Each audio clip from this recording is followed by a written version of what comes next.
We're live. Hello. Say hello. Hi. Welcome to this week's episode of Hollywood Matrimony Live. We're coming to you live from Facebook and YouTube. Don't forget to go find us on Instagram at Hollywood Matrimony and also on the Twitter at Hollywood Matrimony. We'll be there to share movie news. We're going to talk about movies today. Right now, oh look, Hollywood Matrimony's live, babe. On the YouTube and the Facebook. The Facebook. Yay. Yay. Oh, goodness. There's sound. That's not what I wanted. How do I share? Right here where it says share. I'm going to be like, come watch our show. So take a moment, like, share. Send Why me do you little. keep promoting share? Because I believe in life after love. Anyway, somebody's grumpy today. So that's okay. I love it. There we go. Post. Hopefully that worked. All right, we're on.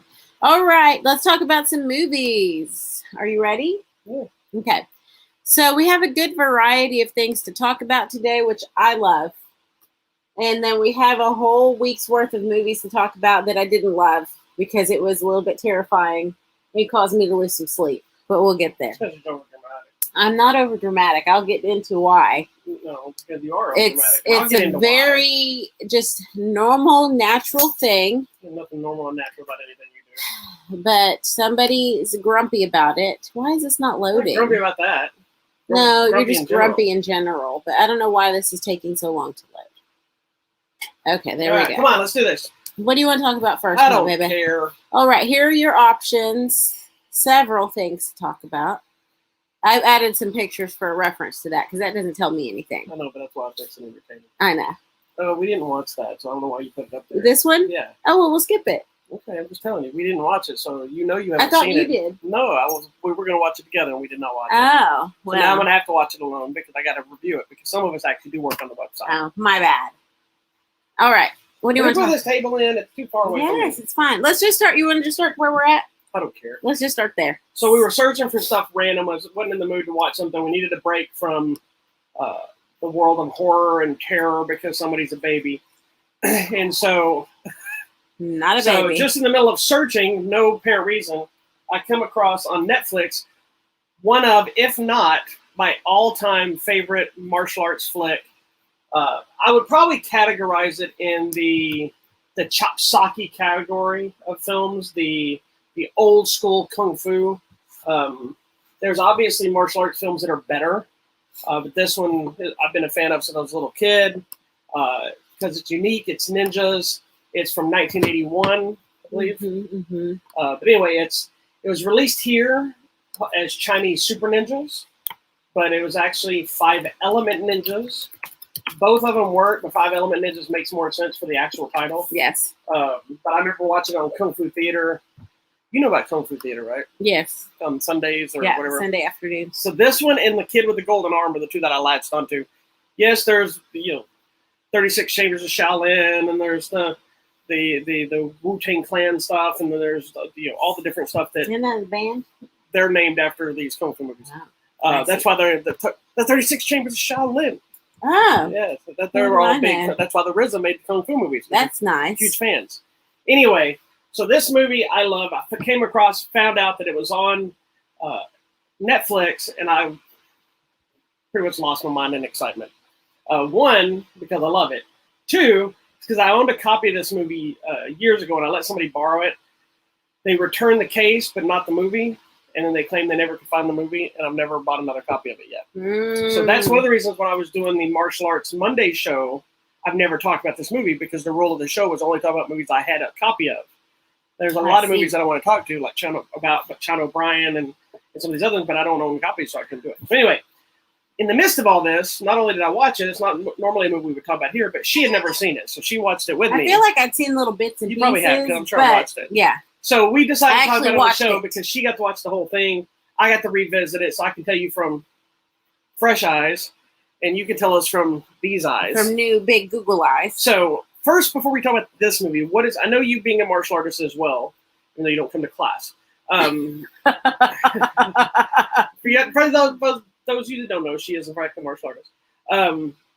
But what is your feeling on these kind of martial arts flicks? I love these. I think they're a lot of fun. Because I know you like the ones that are the pretty elaborate, like a big crouching tiger, Yeah, big I know you like dramatic. those, I love them, and I know those you love the costumes, like and the scenery, big thing. Like when you walk into these big temples and the sceneries. I love those. Because I know one of your favorites is like with the Curse of the Golden Flower or something. Yes. Italian fat. Yes. And see, I know so those. pretty.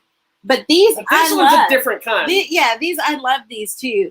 And one of my favorite ones on you have to tell me which one it is on the Kung Fu Theater type, is the guy that only had one arm. You were talking about the flying guillotine. Yes. Where the guy is doing the breakdancing type move. The backspin type thing is he's dodging. Yes. And he's spinning, but the guy only has one arm. Supposedly. So it's tucked behind. But when he's doing the thing and he's doing it, you can see his arm on the ground. You can see his hand behind him, kind of spinning. But that's like one of my favorite things. I just like them. Master of the Flying Guillotine is awesome. And I know they're silly, but they're fun. And these people actually work really hard. Yeah.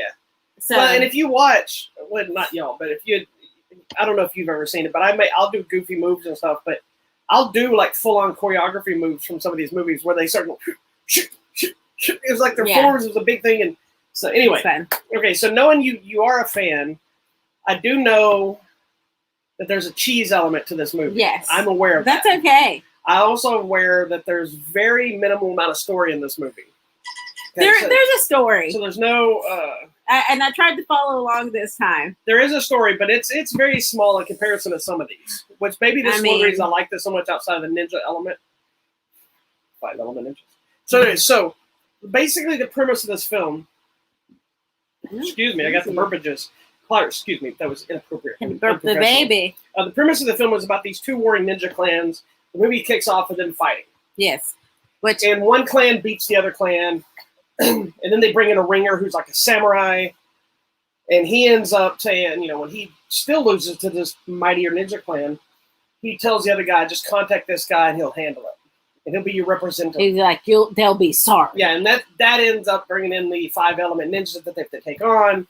And then, of course, it's very much Rocky-like, where they go, they lose, and they have to train and go back again. Yes. I'm going to show you pictures from the film to get a sense it also of has very video game-like mentality because it's got different levels. Yes. Like different bosses you have to fight in different levels for each element. So your elements are earth, wood, gold, water, and fire. Yeah. So those are your elements you deal with. Why these are the elements, we don't know. Just go with the flow. There's no story behind that. Just go with it. These are the elements that are chosen.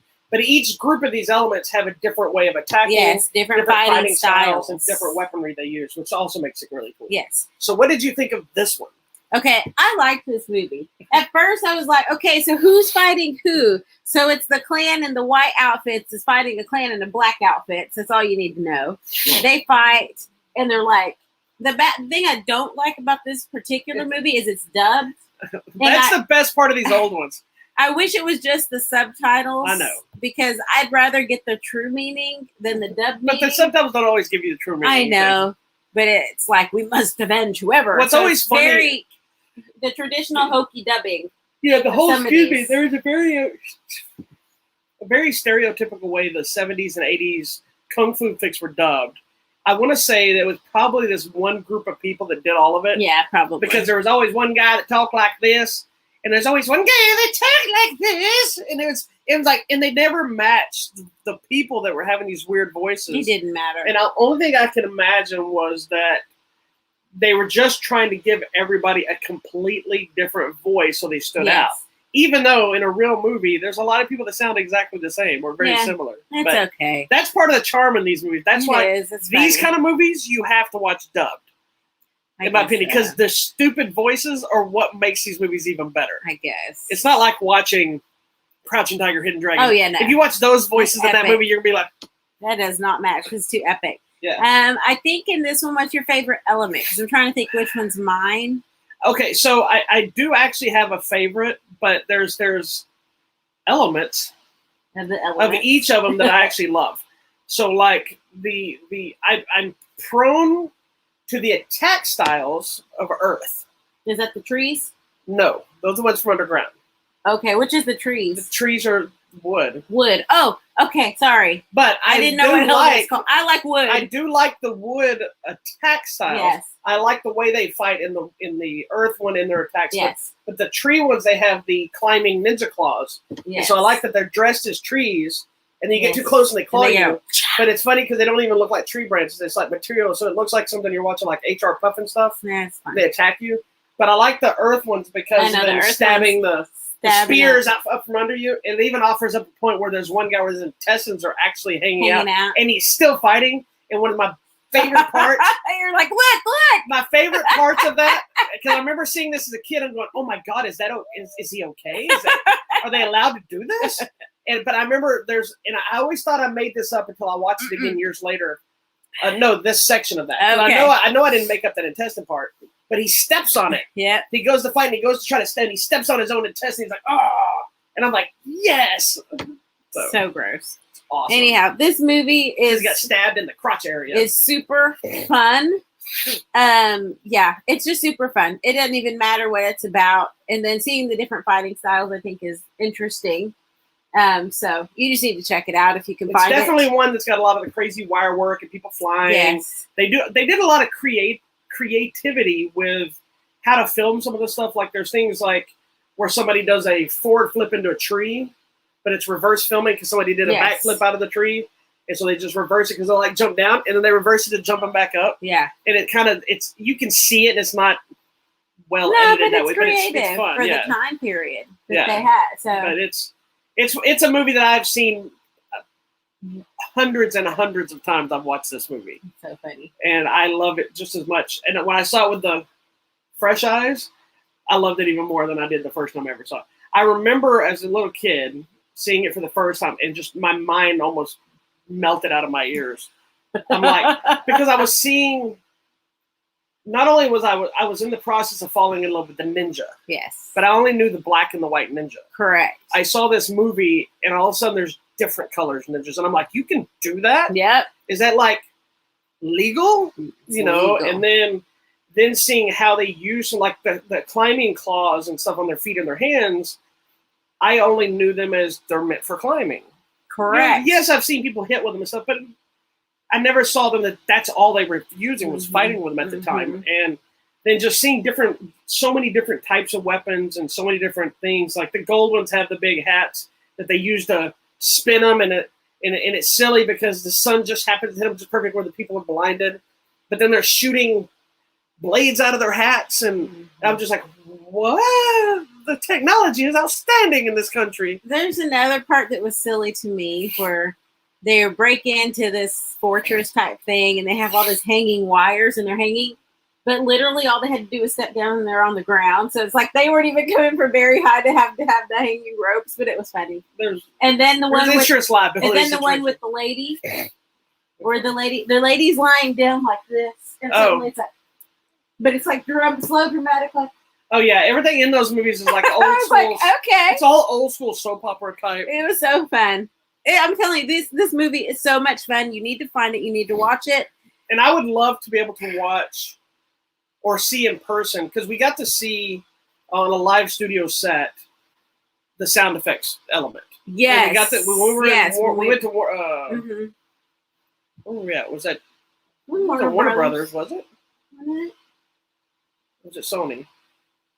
Because they were working on Spider-Man. Spider-Man. Anyway, Spider-Man is Sony and Marvel, so I don't know. I don't remember. Anyway, we were on the. They could have just been playing the clip, but we got to go to the sound effect booth thing, and a guy was working on a clip from Spider-Man Homecoming, and was showing the different sounds. And these movies are so highly reliant on the sound effects, whether it's the running or when they jump and the bellowing of their clothes and the sound effects of everything hitting together. Like even when I made one of my short films early on, I did the same kind of sound effects for that. You know, when we did the fighting, it was like,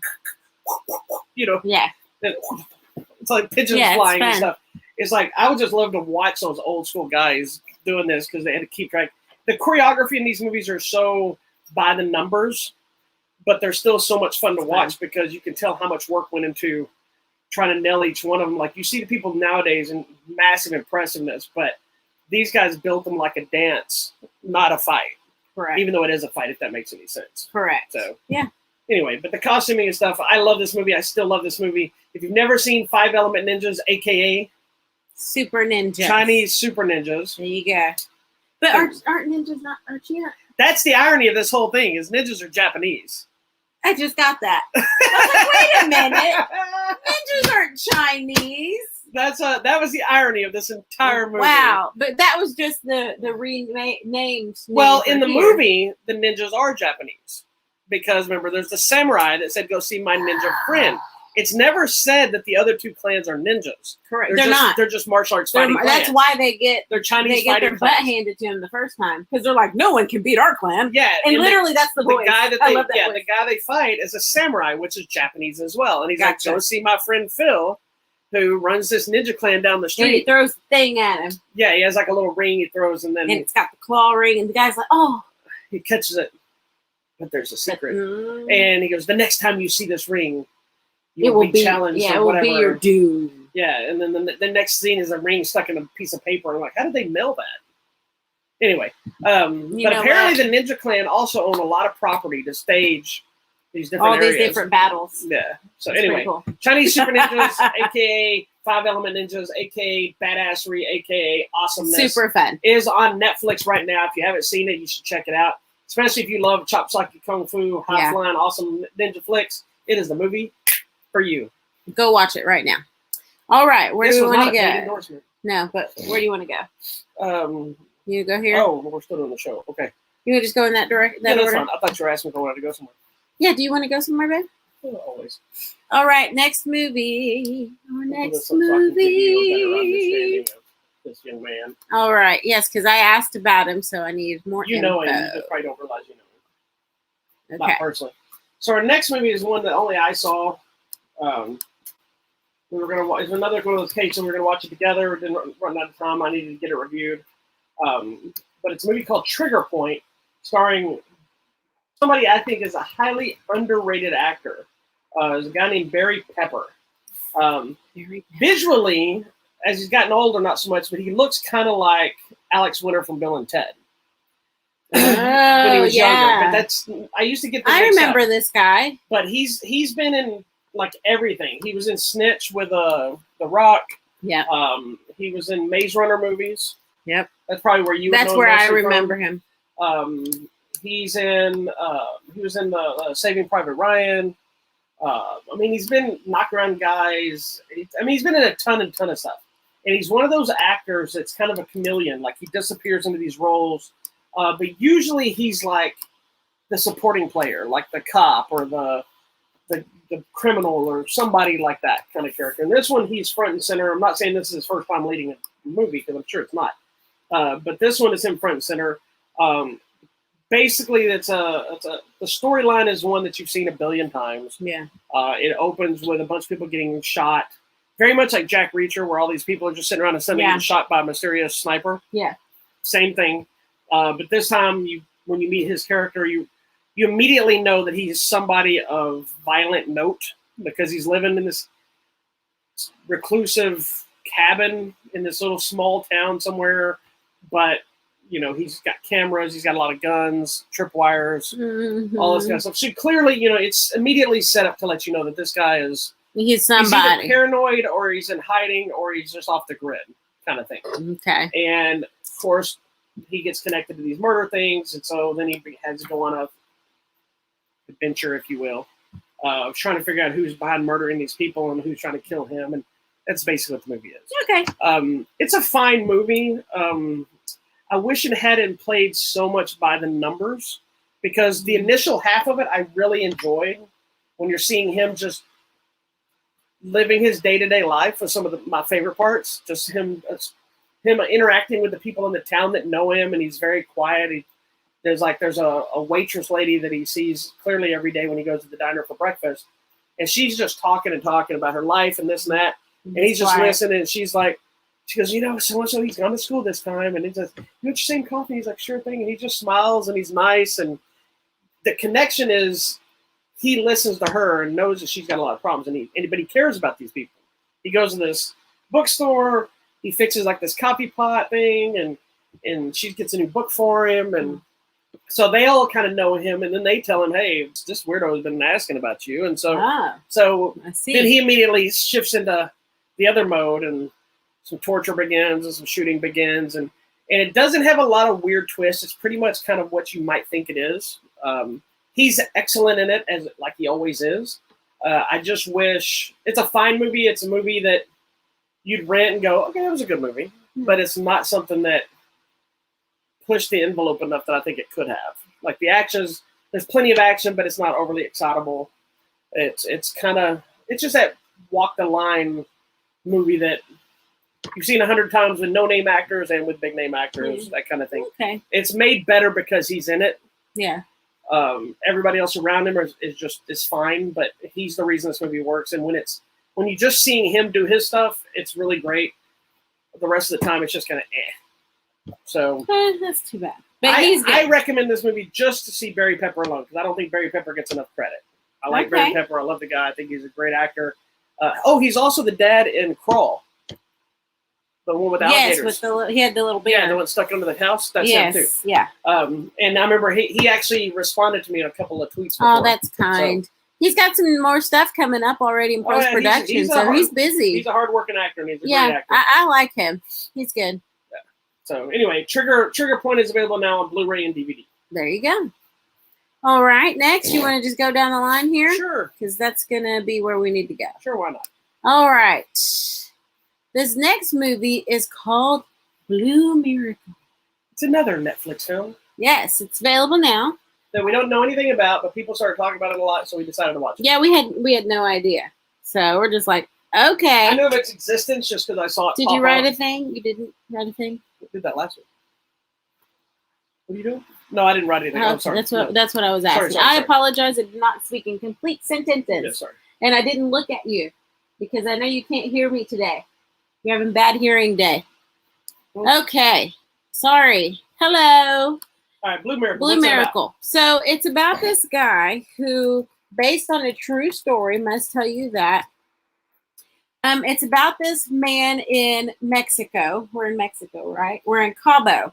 We're in Mexico. We're in the real Cabo. We are not in Resort Cabo. This is the streets of Cabo. Gun violence, drugs, kids on the street. And so the story starts off with this man, what's his name? Omar, I guess? Yes. Papa Omar. And basically what he has done is he has created himself his own little orphanage. They take in kids off the street. They feed them. They get them in school. They basically provide these kids a place to live because of the violence and stuff. So many kids are left without parents. So he's basically just picking up kids off the street. He depends on donations from the community for food, for supplies, for everything. Then he needs donations of depends. And so basically on his own little mission to save the kids. We get to see the story of a few different kids dealing with a few different things. And throughout the movie, we see his own flashbacks of him dealing with the loss of his father and his life on the street. So it's kind of a full circle kind of thing. And you were telling me about him specifically, this actor. Yeah, because I knew him from Sons of Anarchy. I mean, Mayans. Mayans. And ironically, there's another guy that showed up in this show that was, I think, on Mayans as well. But he apparently was like a drug dealer at one point and in and out of foster homes. And he dreamed of being an actor. And then I got his shot and whatever. And so. Yeah. So I think this is his first like lead. Yeah, so it says the ensemble. Not the ensemble. So his real name is Jimmy Gonzalez, not the singer from the Grupo Más, but the actor. Nobody knows what you're talking about. If you are Mexican or Latino in Texas, you know who Grupo Más is. Don't be racist. Anyways, it says his father struggled with addiction and was in and out of prison. His mother was disabled in an accident. So he really didn't have a real support system. It says he worked as a drug courier who was a lookout, had a lot of issues. You mentioned the foster homes. So it's interesting that I feel like he was probably drawn to this role because of his own background and changing it around. Playing one of the other sides. Yeah. And then the other person on the poster you see there is Dennis Quaid. He's a fisherman dude because we're in combo. He's grumpy. He's super grumpy and he's happy. Always so good when he's grumpy. And he's dealing, person. he's dealing kind of with his own issues. You know, I feel Randy Quaid made him grumpy. Well, he's crazy. Randy Quaid's crazy. Randy Quaid is the light. This is me with the crazy lights. He was genius, a comedic genius on film. I love Randy Quaid, but he is batshit crazy in real life. That was me doing his post. I know with the crazy lights. With the lights and his beard and him going full skull as the men come through it. If you ever go to his Twitter, you will never be the same. Anyhow, so basically, the Papa Omar needs to raise money for the orphanage. There's not really any money left in the community. Everybody's giving what they can, and their big hurricane type storm comes through. He's in desperate need, and the only bank's trying to shut him down. The bank's trying to close him down. The only thing that's coming up is there's this fishing competition, which Dennis Quaid's a fisherman with a boat. He's won it before, and they're like, "You bet you're not local, you can't enter." No. So basically, what happened is it has to be local. Well, so what happened was there's a little. I think you walked out. There's a little bit more to that. Oh, okay. So they have. You had to be a local fisherman or you had to pay international stuff. Because of the storm, a bunch of their international fishermen backed out. I got you. So they opened up free or waived the entry fees for local fishermen. I got That's why they were getting so many people. I see. Dennis Quaid was signing up because he was getting a free waiver fee, but they're like, no, you're not a local fisherman. He's like, I've been here for 20 years or 30 years, whatever it was at this point. He goes, I'm a local fisherman, but he's not Mexican, you know. Yeah. It's like, no, you're not. You're not from here. So essentially, they end up teaming him up with them and with the rest of the orphanage kids. So who he already had beef with because of another situation. So it made it very Papa Omar and a couple of the orphanage kids get on the boat. They've never been on the boat before. People are getting sick. Yeah. They don't even know how to fish. Well, then it's all about. So it's about that. So the story itself is very generic from a standpoint of we've seen this as like an orphanage or something needs to be saved, so they get put in a situation that's unlikely to help them with people that don't want them around and attempt to save it. And then it's got some miracles, some faith things, some positive energy, some negative stuff. There's growth, there's loss, there's all kinds of elements. But as generic as the story is, the movie works. It's a really good movie. It is. It's really good. It's heartfelt. It's emotional. I cried. I was like, I think a lot of it had to do with the two leads, with Dennis Quaid and this other guy, because I think, what did you say his name was? Rodrigo, what is it? Omar. What's his real name? Jimmy Gonzalez. Jimmy. Okay. I think he carries the movie, and I think he's really good in the movie. He's really good. Because he brings a lot of, like, when he's joyful, you believe that he really cares about these people, and he's joyful, and you kind of want to be happy around him. Yeah. But when he's dealing with his own issues, it's heavy.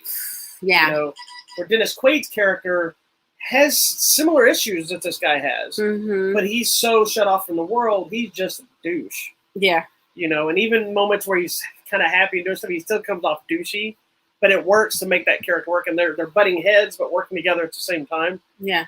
But it's got a lot of life lessons in it. It's got a lot of faith lessons. It's got all kinds of stuff in there. Yeah, because there was a moment, which I would say was the miracle, with the thing, he threw it in the ocean and like, boom, big fish. So it's a really good movie. I think it's a good family film as well. If you're looking for something to watch with the kiddos, it's a good one. And I liked it. And then it had a proper true story movie ending for me. We got to see some photos of the real people, and we got to get a look at the orphanage as it is today. So that was really good for me. It had a proper movie ending. I loved it. I laughed. I cried. There you go. Did you like it overall? Finish typing your message. Sorry. Yeah, I did. I was expecting it to be okay, just knowing the story. Because, again, a lot of these movies like this end up being very by the numbers, very generic. And this one was all of those things, but there was just something about it. Maybe it's a mixture of the setting, and you know how violent that setting is, and these leads, and then it being the other setting of that film is complete polar opposite. What you're doing, you're on this beautiful seascape, you know, and this boats and all this stuff, and then the other side you're in this violent Mexican town, you know. So I think that the counterpoints of both of those make it just more interesting. So it's a really good movie. You should check it out. Yeah. It's available now on, I don't know, Netflix. Jeez, Pete. I even said that at the beginning. Well, I like that we got some pictures at the end, the real people. We got to see what happened. Like that lady, they did a good job. And then some facts about the orphanage at the end too, and even how you can help the orphanage today if you so Me choose. or everybody else? Everybody else, Okay, if you really wanted to. So I just thought it was pretty cool. It was awesome. It was a good movie. All right. Blue Miracle on Netflix now. Yeah, sorry. All right. Now we're going to get into a little series of films Known as the Conjuring Universe. Conjuring Universe, my friends. Because this weekend, the third chapter of the Conjuring Universe has come out. But as we all know, that is not all in the series. So what we did this week is we dived back into the whole franchise. We dived. And you dived? Yes. I didn't dive into anything because I can't swim. She can dive. She's just not don't swim back up. I'm not going to come back up. But we thought she had seen more than she had, but she realized that she hadn't seen hardly any of them. No. So we went back and watched them. Now, there's two ways of watching these films. There's the order of release. Yes. And there's the timetable. Which I have up on the screen for you right now, the timetable. So if you actually go through the timetable, the movies begin in the 50s with The Nun. And they work their way through Annabelle's and Conjurings and Lloronas and things. Then if you actually watch them in release order, you would start with The Conjuring, then Annabelle, then what? Conjuring 2. With Annabelle Creation. Then Annabelle Creation, then Annabelle. Then La Llorona. Right? Or The Nun. It's on the screen. Llorona. I'm telling you. Oh, you're doing this order. one. Yeah. I'm sorry. I think it's Llorona first. No, this is the order they're in. Okay. I have them in the order. Okay. So you would watch them. It's Conjuring, Annabelle, Conjuring 2, Annabelle Creation, The Nun, La Llorona, and Annabelle Comes Home. Correct. Now, here's a piece of advice. If you've never watched all of them and would like to, you don't technically have to watch them to watch each of them, but you need to most of them. But my personal recommendation is if you've never seen them or haven't seen all of them, you need to watch them in release order. Because part of the fun is seeing this sudden connection.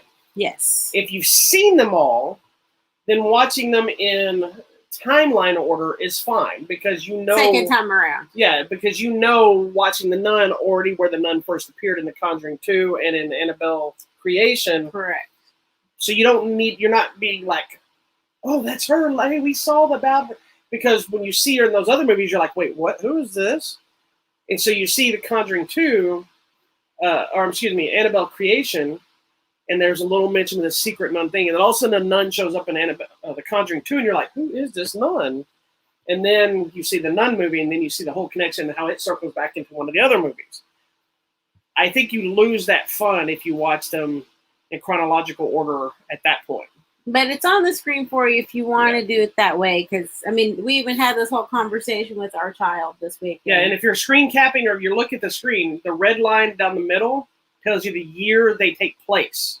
So that's the order that is. If you look at the other side of the crazy, scary image, that's the year that they were released. So you can piece together which movie comes what. Yeah, that would be my preference. Now that I've watched them all, I would rather watch them in release order to get the little connections back and forth. Yeah. It's just fun to me to do that. To me, it's just like watching Saw. Yeah. There's so many. Where's my Saw paper? Where you have to do the whole There's so thing many and the connecting harken back pieces. to different things and connections that you didn't know. And like Saw, you can't watch in chronological order because there's no way because they're all over the place. Yeah. There's overlap. Things happen here, and then they're going back and all of a sudden then it goes back to here. Yeah. This one you have the option, but like I said, if you've never seen them first, watch them in order of release first. Yes. I just think it's a better experience. I agree. And it's more fun. Now, let's discuss. Okay. So, we don't have the time to go through every one of these movies. Well, we can. Okay. But we got time. So, what we're going to do is we're going to do quick snippets from you. Okay. Because you didn't remember seeing most of these and hadn't seen some of these. I hadn't seen some. So, let's do this. Before we talk about the new Conjuring movie, let's just do the first two Conjuring movies. Okay. What are your thoughts on those two movies? Okay. I really enjoyed the first Conjuring. It's our first look into the lives and times of Ed and Lorraine Warren, who were real life people, real life investigators. Phantom investigators.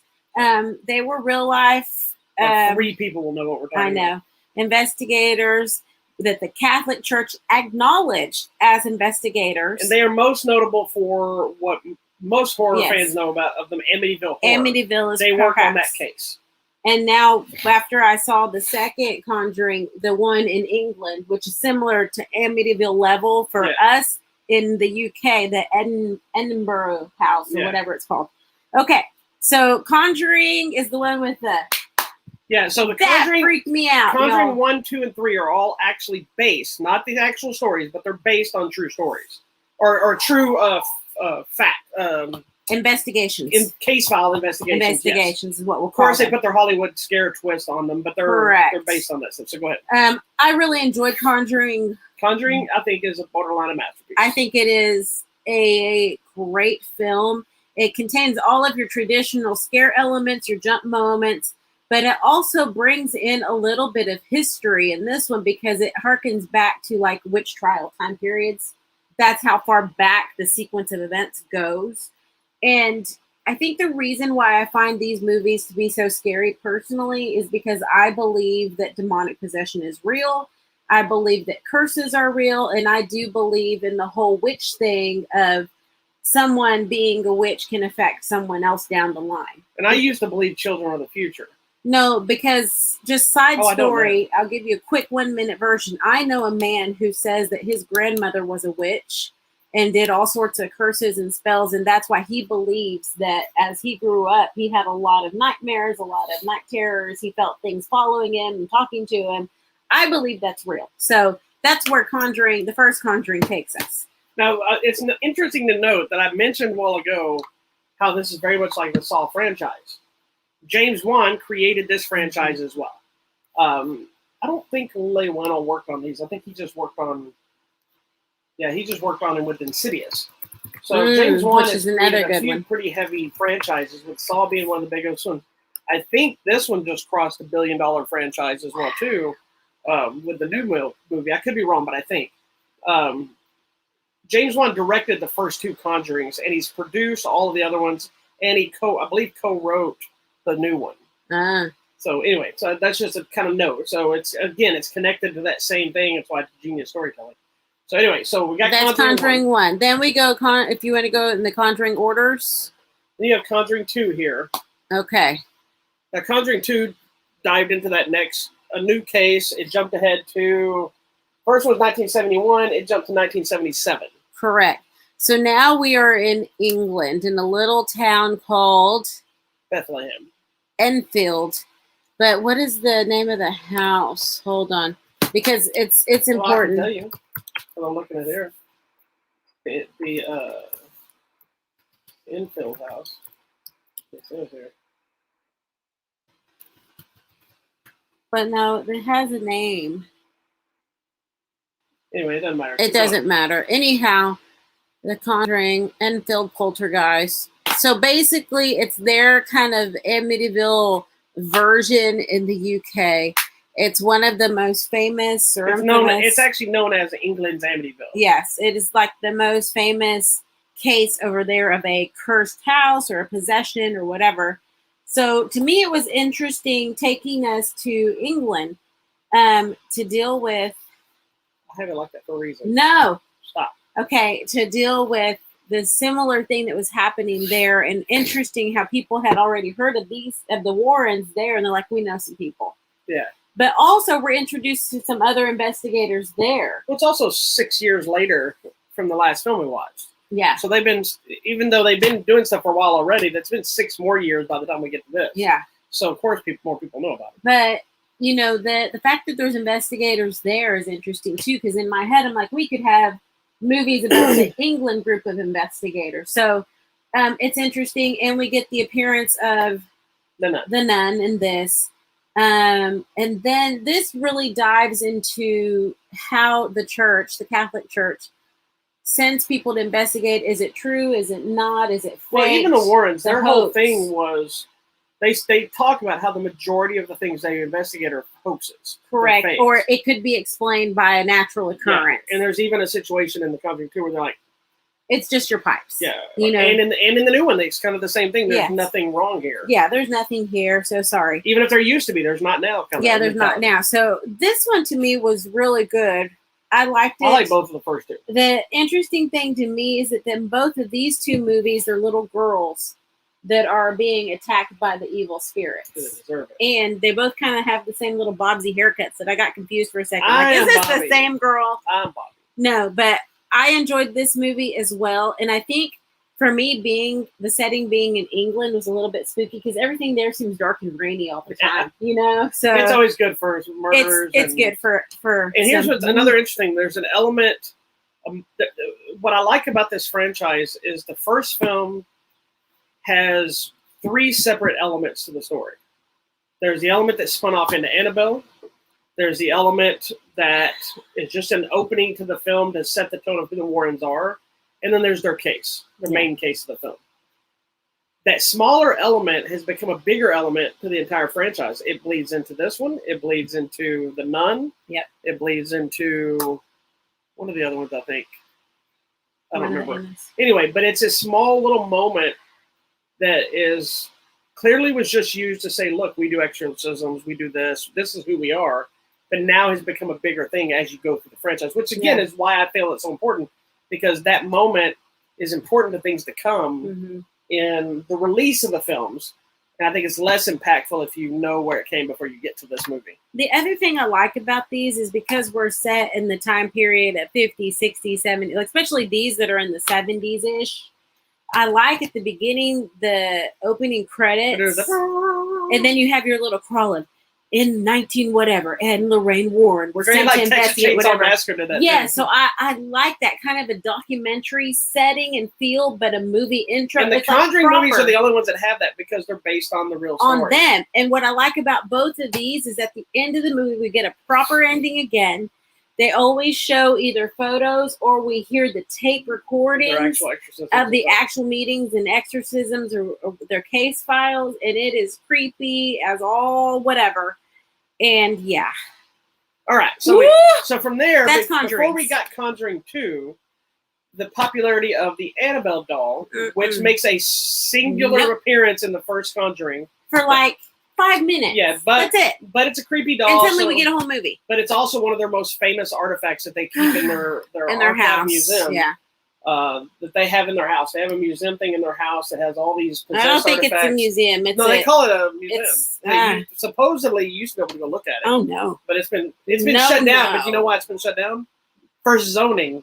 Really? Because it's in a house, so they can't have it open as they Is it still there? Did you ever find out? It is still there. Their son or somebody watches over it. Oh no. Something like that. So but they have it blessed by a priest like 2 or 3 times a week or something. Why would you live in a house with a whole artifact room of evil things? Because they're the protectors. It's like every time you see any of these movies and the protectors come out with their swords and all this stuff, the Warrens were the protectors. I know, but we get more of it in the following movies, but literally a room downstairs in their house that they have locked with like 6 or 7 different locks and crosses all over the wall. There's signs and everything. And the priest has to come in and bless and pray for every single thing in there every month. And it all like moves and looks at you and stuff. It's pretty cool. Oh no. So anyway, it spun off into giving Annabelle its own movie. Now, every other movie in this franchise are their own stories. They're not based on anything. They just took the ideas and ran with them. Correct. The actual Annabelle doll does not look like this. It's a Raggedy Ann doll. Yes. They had to change it for the movie for copyright because you didn't want to have to get the copyrights from Raggedy Ann. Wasn't going to let them take them down like that. Banana Splits might do it, but I don't think Raggedy Ann's going to do it. And it's funny, and throughout some of the different movies, you'll see a kid walking by with a Raggedy Ann doll. Yeah, and they even bring one in later on to another movie. Yes, but...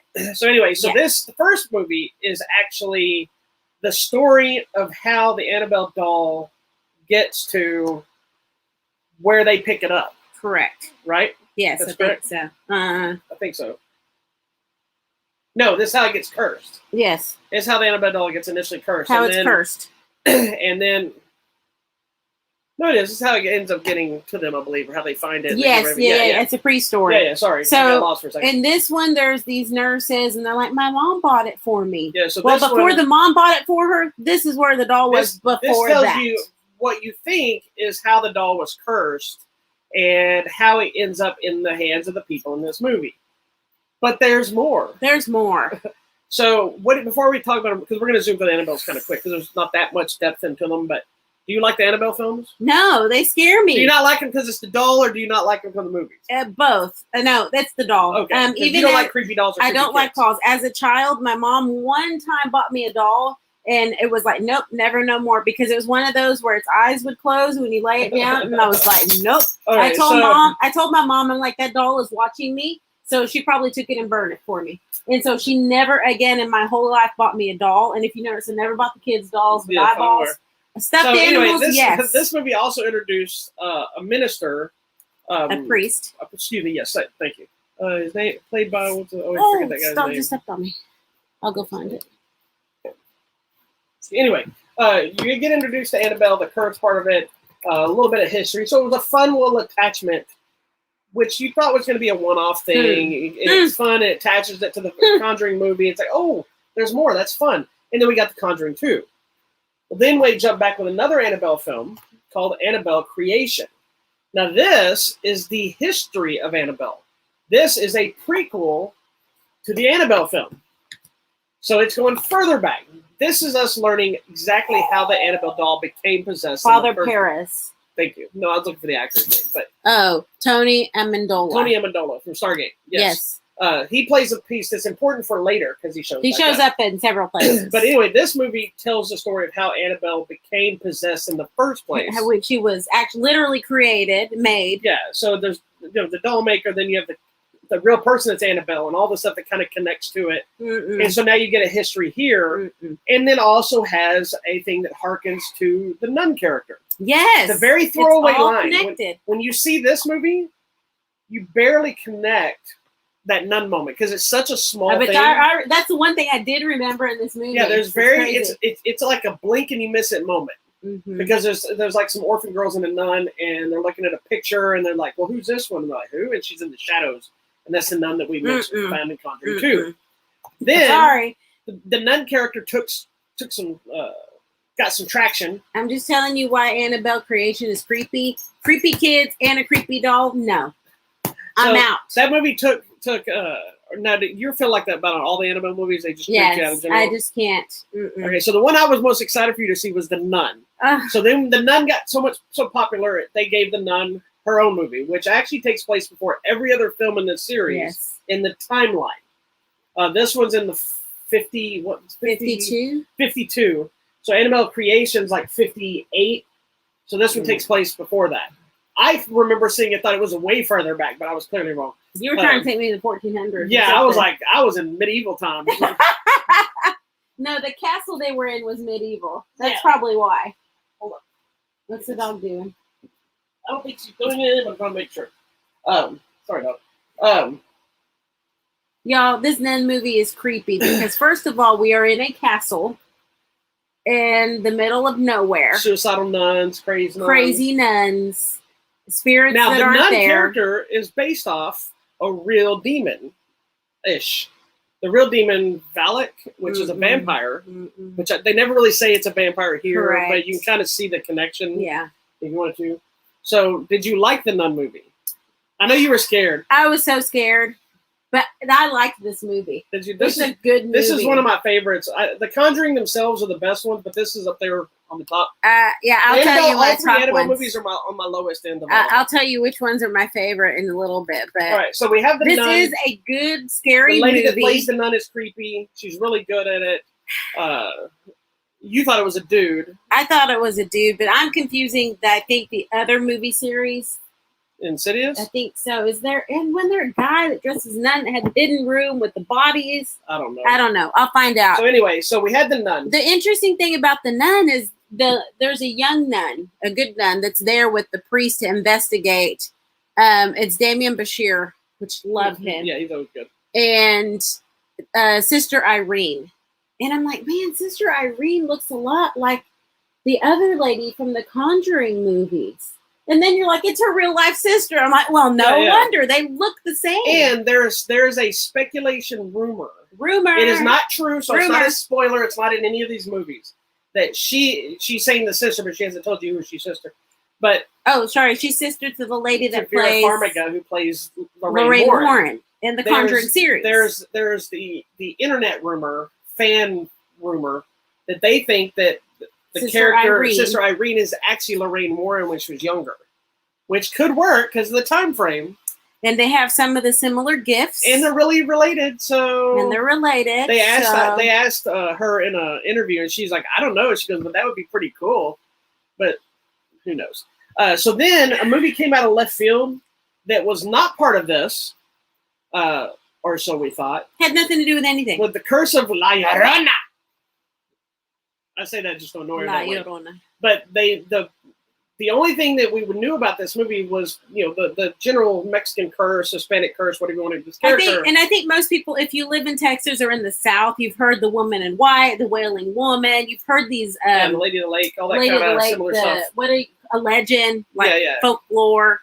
Basically, the story is the woman got so mad she drowned her own kids, and then she felt bad when she woke up and really realized what she was doing, and now she's cursed to walk the earth to find her kids again. Yes. But she steals kids and drowns. drowns. When this movie came out, it just says, and it still says on the box, from the producer of the Conjuring Universe, which is James Wan. Yeah. Right? So everybody knew there was not a connection to the film franchise, because they said it was not connected. No, they're like, hey, you just did a movie. It's James Wan, and the Conjuring Universe is massive. Right?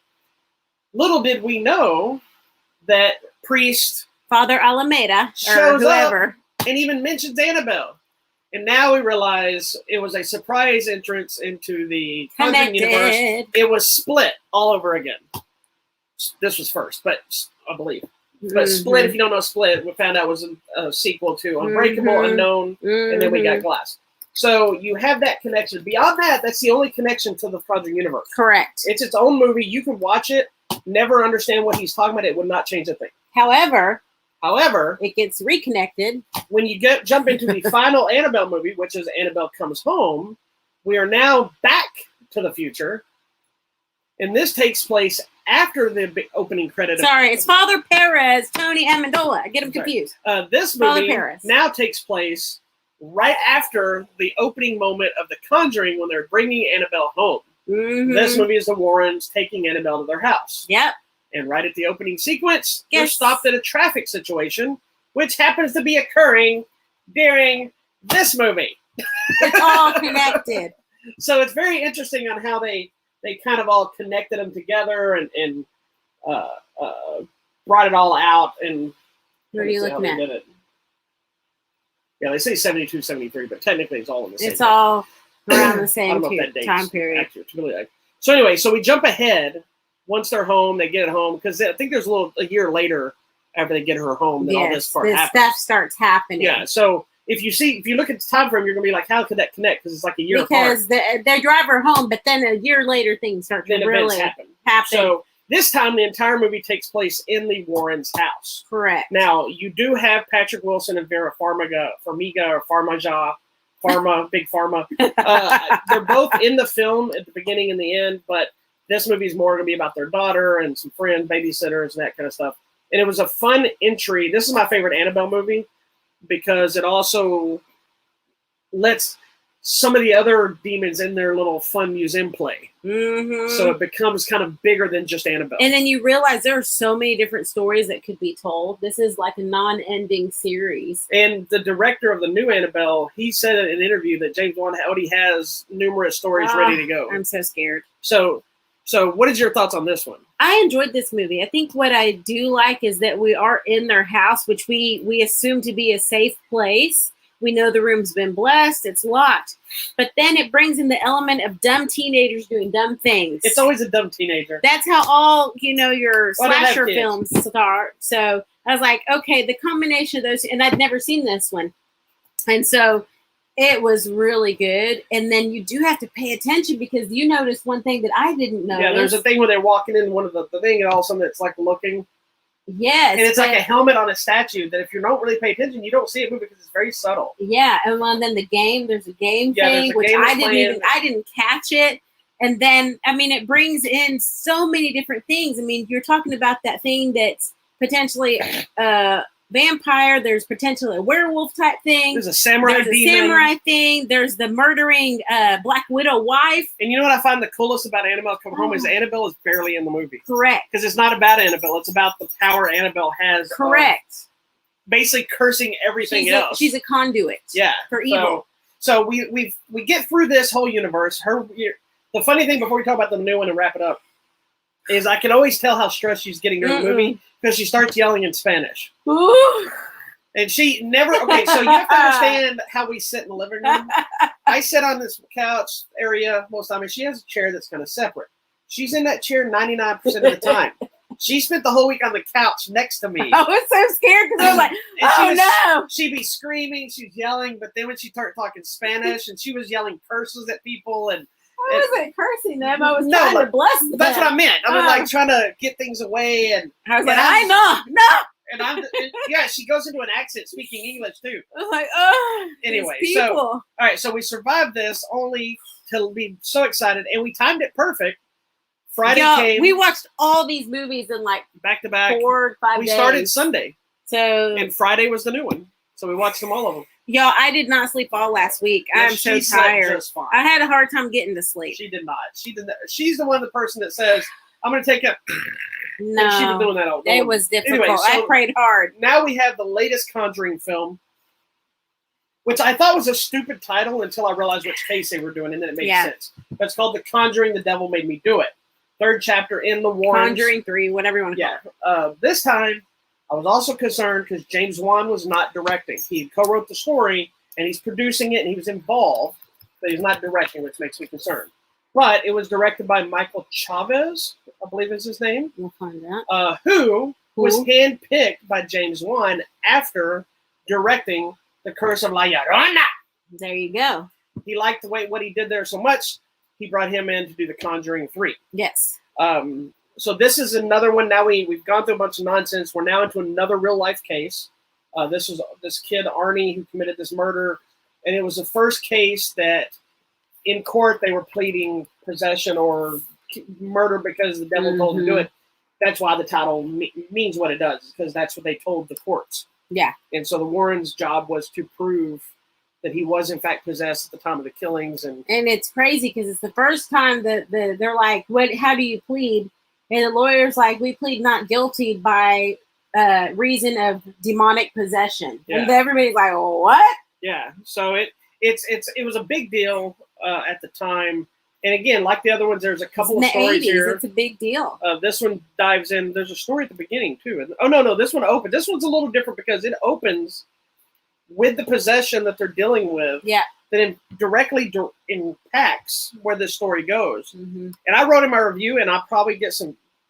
If people actually read it or they hear this, they're going to probably argue the point because I made a bold statement. What? Because I think that exorcism at the opening of that movie, of this movie, rivals the original exorcism sequence. Because that little kid was really good. There's a little contortionist girl that does stuff that we were talking about. Her name is Emerald Gordon Wolf. She has one of the coolest contortioning body. Oh, what did I hit? Sorry, I hit something. Kick us all offline or just that? No, just that. Sorry. But it's just so many just cool moments. Well, and you see it in the trailer where the kid's upside down and twisty like a pretzel. And I'm like, what the heck? But you know what? I think it is a great sequence. It is. And then you add the cracks and the breaks and I was talking to someone recently about excuse me. About Exorcist, and they're like, it seems a little hokey now. It does. It's a great movie, but there's a lot of like cheese lines and stuff because there's lines where the character, the little girl, is being sexual. And you know, it's that mentality of like, oh, the devil's just perverted and dirty, and that's kind of what they played up, which back in the day is terrifying, and even I think it holds up. But it is when you compare it to something like this or some of the crazy shit we've seen in movies now, it's very tame. It's like it's like the I think it's like anything. The I spit on your grave mentality. The original movie is not. If you watch it, you'd be like, why would they have banned this everywhere? But you have to think about when it came out. Period. If you watch the new one, it's way more aggressive and violent. Yeah. Oh, here they go. Hey, y'all stop, please. No fighting. So, yeah, this movie just opens with a bang, and you're like, immediately you're going I think it does help to watch the others to know who the Warrens are and what they're dealing with and what they have dealt with, to understand that they're going straight in. They're telling the priest, we got to do this now. And he's like, let's get to the church. He's like, no, now. Yeah. And they just start going after it. And to understand the dynamic here of something happens. So Ed Warren's like, I just got to keep going. And so they're in the middle of this thing, the exorcism thing, and he just keeps going, and then he gets attacked, and then craziness happens, and this person gets knocked over here, and then something happens with this teenage kid that you see on the poster, and then we know, dun dun dun, something's going to go wrong. One thing about this film is, stop, please. Hey, no, not right now. We got to finish the show. I think there's going to be a possibility. This was going to have mixed results with people. True. Because this is a different direction. Correct. It's a completely different feel. Where the first two movies felt very much full-on possession, full-on supernatural. This one has all of that. Correct. But you're juggling the court case. You're juggling the main investigation. Yeah, then there's another investigation. Is a bit different. Yeah, there's another investigation that they're doing that kind of connects to the whole thing. But then you're dealing with a different real life element that we haven't seen before. Yeah. That I personally thought was awesome. Yeah. I love that it humanized what they do. Yes. Because as like most things is the real evil things usually end up becoming people. And I thought the direction this went was just, it was a little more engaging. Engage. And it made it feel like, okay, we can do different things. Not every movie has to be straight fighting on. A ghost, yeah, or fighting a demon. And even though that's all here, because that's what they're doing. Correct. And there's just different twists on how it's handled. And it's interesting because in a way, there was one line that someone says that, we have to be careful what we show our children and how you bring them up. And that brought me back to the last Annabelle movie, Annabelle Comes Home, where Judy Warren is having to deal with all of these, potential things getting loose in their house. And how did she handle it? How did she do it? We saw she went in a pretty decent direction. She knew her prayers. She had the crucifix. She knew all the things to do because she'd watched her parents. And in this movie, we see something go a little bit in a different direction of how you teach your children. So to me, it was interesting because it's not directly connected, but it did connect. And if you notice, when the person says that to Lorraine Warren, you can see her mind's turning and thinking about her own child. And like, what have I done to my own child, bringing her into this? And I would like to point out that the same girl has played the daughter to the Warrens in all three Conjuring films, but not in Annabelle Comes Home. She was too big because by the time they made that movie, since it was a flashback prequel, they had to recast her. But they did. I was happy to see they did bring her back for this film. Yes, even though it's a very small part, she's still there. Yeah, Judy Warren's still there. Don't worry. I really dug this movie. You can see it still has the same vibe and tone of the other movies, but it also has clearly a different creator's signature on it. Yeah, like and I like that because it kind of, these are the kind of movies that I think should stand apart because each case shouldn't feel like the same case. Sabine, come over here. You know what I mean? Come here. These dogs are trying to play. Sorry, they're like fighting over the table. Oh. I think each case should feel like a different case. Yeah. And if everything is just the same thing over and over, then you're going to get burned out and you're going to get tired of it. Yeah, exactly. And I also like that they haven't done the Amityville Horror. Correct. Because they were like, it's been done numerous times, so let's do something else. And I like these offshoots, but I really dug this one. I know there's some controversy behind it now because the brother of somebody that was the real person is throwing a fit about it. But there's been other movies about this, and apparently they threw a fit about that too. So I don't know. It's just... That's too bad. It does have my proper movie ending. We see some photos of the real people in the real court case, and it's just interesting to me. Like, we were around during this time, and I've never heard anything about this, so it's completely brand new to me. I just want to say that these movies could easily suck really bad. Yeah. They could go in these really hokey, lame directions, but personally, it's Patrick Wilson and Vera Farmiga's relationship. Yes, that was the other thing. Man, they love each other so much. Like, you could tell that not only are they portraying these two people that clearly really loved each other, but they're also two actors that clearly love working together. They have great chemistry. You buy into their relationship. Absolutely. you buy into what they're doing, and they elevate even some of the cheesy moments. They elevate it to something that you care about these two characters, not just their case. Yeah, because the other layer of this particular movie is really about their relationship and what they're dealing with. And almost losing somebody. Yeah, and just like I said, man, you can see the love, and we get to hear their love story of how they met. I mean, so yeah, there's a lot of evil and demonic stuff happening, and they're trying to figure out some people, and it's a very bizarre love story happening as well. Some curses and things, and demonic possessions and things, but there's some love stories happening. And it happens in the other Conjuring movies too. Yeah. Where you could tell they're like, I can't lose you, don't go on without me, but their strength for each other is kind of where they fight for other things sometimes, or their concern of what happened this last time. Yeah. I'm afraid this happened to you again.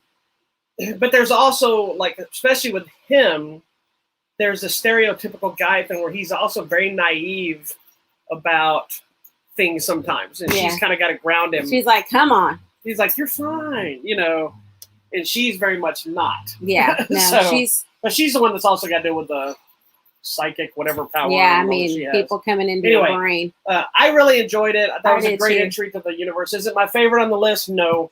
But I do think it was no, I love the first two Conjuring movies, and probably Leona. Now I say it by yelling, I can't say it calm. That and The Nun up there above everything else.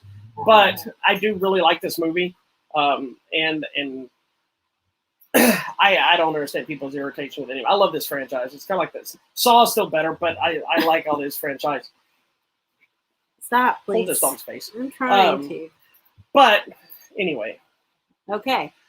You can find the movie in theaters. Which are opened up fully now. Get out there. Have some popcorn. I think they're still doing some space seating and stuff, but they're opened up if you're vaccinated without masks, technically, whatever. But it's also on HBO Max for 30 days, so if you still don't feel comfortable about theaters, you're going to have to get out there in the real world eventually. Calm down. But you can still watch it on HBO Max as well. There you go. I really enjoyed it. I don't think it is my favorite. My favorite movie out of everything is La Llorona.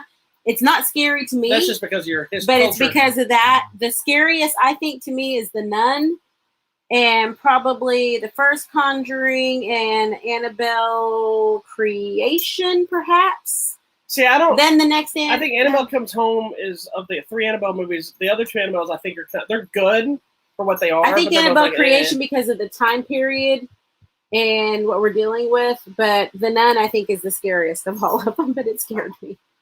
So I've been scared of this nun because she keeps popping up in all these movies, and I'm like, what is happening?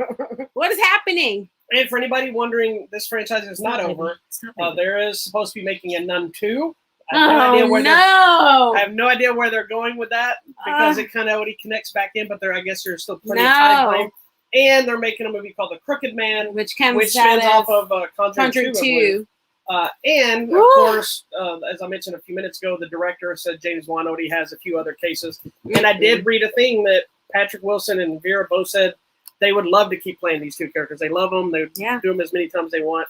And it's ironic because Patrick Wilson has kind of become the muse for James Wan because he's also the star of the Insidious films too. Yeah. So bring me back my baby. That's right. Those movies scare me too. I love the Insidious movies as well. So anyway. In theaters, HBO Max, check it out if you're a fan. Really good. If you've never seen these other ones, you need to watch them first. Yeah, it's really good. You're missing out if you don't know. I enjoyed it. I even enjoyed watching all these dumb movies with you. I enjoyed it because of you. I was so scared. I think I might be offended by this statement. But anyway, all right. I was scared. Moving on. Will you stop? We're not playing right now. Stop it. Stop it. Shh. All right. So that should do it. So all right. Is it my turn then? It's your turn. Are we doing contests or Blu-rays? Do Blu-rays. Blu-rays. All right. So this week on Blu-rays, it's not a huge week. Choking yourself, fool. This week, it's not a big week, but they're releasing the Lovebirds Unrated Edition, which is the movie that had Kumail Nanjiani and Issa Rae, which was a movie that was supposed to get a theatrical release and ended up getting bumped to Netflix due to the pandemic. But now it's actually getting released on Blu-ray and DVD, or no, just DVD, I believe. Dog, stop. I'm gonna let her out. Also, there's a new Final Fantasy movie, Final Fantasy VII: Advent Children. Excuse me? Complete. I don't know if that's a series, whatever. I don't know anything about it. She's going to walk right in front of the camera inappropriately. So we have that coming out. We also have City of Lies, which we talked about in this show with Johnny Depp and Forrest Whitaker. That's something you're gonna have to shut her out. Excuse me. They're dealing with the murder of Biggie Smalls. They're releasing The Human Condition on the Criterion Collection, and probably one of the most exciting for me is they're releasing all 4 Indiana Jones movies on 4K in this cool collection. So I'm hoping give me a copy of that at some point. So, I guess that. They come running back in here. There's clearly a fight going on. So while she's gone, she's coming back, or coming back yet, or no? Yeah, as long as she doesn't bark, she can stay. All right, so you go ahead and go to you because I've done mine, even though they're about to start up again. Okay, so let's talk about movies. What's today? Today's the 6th. So next week, go ahead. You just have to separate one of them. Okay, next week. I don't know about that one. There's something called Gully. Don't know anything about it. Movie about some boyhood friends. That one is. This one, yes. Yes, that's that new Mark Coming out to Paramount Plus is the movie Infinite with Mark Wahlberg. From Anton Fuqua. Dylan O'Brien, who I like too. So lots of good people. Then coming out Friday, June 11th, nationwide movie The Misfits. I don't know. It's got Pierce Brosnan, Nick Cannon. That's random. I mean, who knows? People in a federal maximum security prison. We'll find out. Nationwide, The House Next Door. Meet the Blacks 2. Oh, I forgot about it. Meet the Blacks is hilarious. So it's a spoof film. Okay. The House Next Door, they're doing all kinds of crazy. It's like scary movie type stuff. I gotcha. Okay. Then also coming out, I don't know if you're going to watch this with me or not. It's on HBO Max. I'll watch it with you. Okay, it's In the Heights. Some of you may be familiar with the stage play, but this is the movie version with Lin-Manuel Miranda and other people writing some of the music or having something to do with it. I don't know, guys. It's another one that got delayed, so it'll be in theaters and on HBO Max. Because I've heard about the show for quite a bit of time, so I don't understand completely the connection of everyone, but it looks good to me. We watched one of the musical numbers already. Like $95 or something. And somebody over here was not impressed by that musical number. I thought it was good. I did say that being out of context may have affected my thought, because it was just annoying. It just came on and they started. It was a trailer, like, but they played one trailer. They did an entire musical number, and they're in a pool and they're swinging at $95 or something. And I liked it. A lottery, and I'm sure it was fine, but out of context, it was irritating as hell. It wasn't. I thought it was good. Irritating. It was really good. Irritating. Okay. We'll see what happens. Then what I'm going to find irritating: Peter Rabbit 2: The Runaway, which was already in theaters. Okay. Well, I did not enjoy the first one. I thought it was dumb. Okay. Video Demand and Digital, Queen of Spades. That's what we're going to be watching. Then limited release currently, but maybe coming to you, 12 Mighty Orphans. Also limited release if you find it near you, The Queen Bee. Why is that other one on there? I don't know. Domino, Battle of the Bones, and a movie called Censor. Huh. Censor, it's I've about been really the film good things censor thing. Yeah, right? Film censorship. And I've been hearing really good things about it. Yeah. So. Hold on, I'm trying to look at something real quick. Am I missing? I thought something else was coming out this week. Tell me. We were supposed to be going and seeing what's coming out this week. This one? Well, we're going to the screening for. This? Yeah. It's 16. Oh, I got moved to the. Okay. I thought it was okay. Never mind. Okay. Anyhow, that's what's coming. There's a lot out there, and there's still stuff from last week if you didn't get a chance to see it that you might want to catch up on. So get out there, watch some movies, have fun. All right. Let's talk about some contests, baby. Contests we got coming out. We got a few new ones added. We're giving away. Oops, pop it up here. A variety of things. Are you not popping up things in for me today, or we just? I will pop up some things, babe. So we still got a few copies of things. So we still got the Mission Impossible contest that will be ending this week. A new one up is Undercover Punch and Gun. It's a martial arts flick that we'll be talking about next week. Also, we still have the Tomb Raider 2-pack 4K that'll be ending this week. We also have a few more copies of Deliver Us from Evil that we talked about last week, which you should check out. Good. And then we have a copy of The Courier starring Benedict Cumberbatch. Nice. Which you can check out. And then last but certainly not the least is Nothing. Because she didn't. It stopped playing. Dun, we not dun, online? dun. No, just the slide stop. Okay, well, so I'll that's tell you. okay. Keep going. We're also giving away a copy of Supernatural, the 15th and final season. Wow. That went a long time, didn't it? It did. And it made me sad when it ended. I think the ending it had a was- few little things, but It was overall, I thought it it was was a good fine. ending. It finished everything. I know, but some of the makeup was just bad. What? You're a crazy woman. You're a crazy person. Anyway, Anyhow, that's it. That's it for us today. So Make sure you check out our website, HollywoodMatrimony.com. Don't forget to hit the contest button. That's where all the good free stuff is. That's where you want to be. Thank you so much for watching us on YouTube and Facebook. Don't forget to find us on the Instagram and Twitter. Go like, subscribe, share. it's easy for you to I say. know. Thumbs up. Everything that you can do. Get the word out because more people means more free stuff. That's We'll what be it's back about. here next week for an all-new episode of Hollywood Matrimony Live, where you can hear us talk about movies, TVs, random stuff, dog fighting, and everything else in between. There you go. Thanks so much for watching. We'll see you next week.